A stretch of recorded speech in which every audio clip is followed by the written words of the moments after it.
Let's see. Did you feel surprised by any questions? What was the unimaginable question people asked you? Well, there were some questions about the history of the church that I was a bit surprised to see in how much detail people went in asking questions. So we got a question about the French Revolution and the influence on our faith. And that's exactly what makes it so beautiful to start with the real life questions of real people.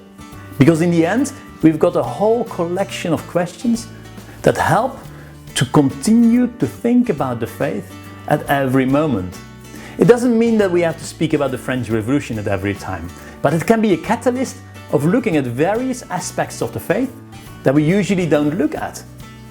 It could be that we look at what was happening at that time with the Enlightenment and great thinkers that were trying to think just from their own point of view, their own existence.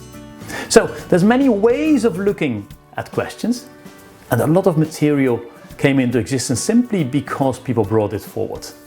If you were able to present one of the answers to people all over the world, what would it be? That is a good question. I think if I have to choose one single question, then I will choose question 1.26. And there's a reason for that. That is the question to which most of the questions refer. And it is the question about the center of our faith. In that question, we hear about Jesus. Why did Jesus die for us is the question. And the death of Jesus, of course connected to his resurrection, that is the center of our faith, because he died out of love for us, to make it possible for us to reach out to God. And until the death of Jesus and his resurrection, that was not possible. But he made it possible that we have a future with God, a future that continues after life on earth. Tweeting with God started with a book. How was the app created? Yes, we had those conversations with the young people. Then they asked to write down the summaries that I gave at the end of every session, so I did. And then they said, we don't want this as a photocopy, we want it to become a book. But once the book was ready, those same young people said, oh well, thank you for the book, but who is reading a book today? We need to be online and we need to have an app. And at that point I said, okay, but you will have to help. So then we started with the first volunteers of Tweeting with God, you could say. And those were coming forth from those dialogue groups with which we started at the first place. And then from there we continued to build up a whole network of social media, of presence on the internet, and the application Tweeting with God. Let's see, there's another question here. Is there any everyday practice you would recommend using the app? Well, there's various things you can do. You can open the app every day to read the daily gospel, or you can open the app every day and notice that on the home page of the app you get a new question and answer at every moment. Or you can every day open one of the many prayers that are there. You start with, when you click on the prayers, you start with the first and then the second and the third tab, and every day pray one of those prayers. You get to know the prayers better.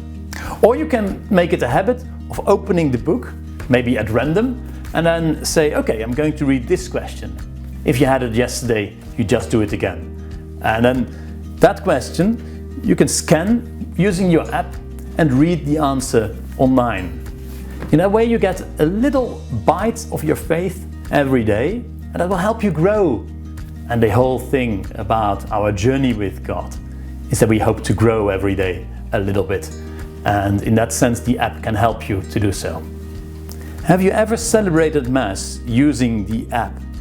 Yes, I have, because there have been some situations when I was traveling, didn't have any material apart from my telephone. And there was a desire of several people in the pilgrim group to celebrate Mass at that very place in a specific language. I remember in Spain, I had a group of sisters that said, come and celebrate. But they only had the books in Spanish, and the group was speaking English, so I couldn't use the Spanish books, and that's when we used the app to celebrate Mass. It's not about the means of communication that we use, whether we use an app or beautiful books. The most important thing is that we pray, and the app can help us to do so, even to celebrate Mass. Let's see, there's another question here. If you could have one question answered by Pope Francis, what would it be? Well, we could ask him, of course, how do you become a pope? Because that's one of the questions, but I think he knows around it already. So if we want to ask him a hard question, we could ask him, how can we go to heaven? Or we might ask him one of the questions about daily life and prayer, because Pope Francis is very good at explaining the importance of our personal relationship with God. And I'd love to hear him give an answer to one of those questions about how can I pray? Why is it important that I pray? How can I make time for prayer? And how can I avoid all those distractions in prayer?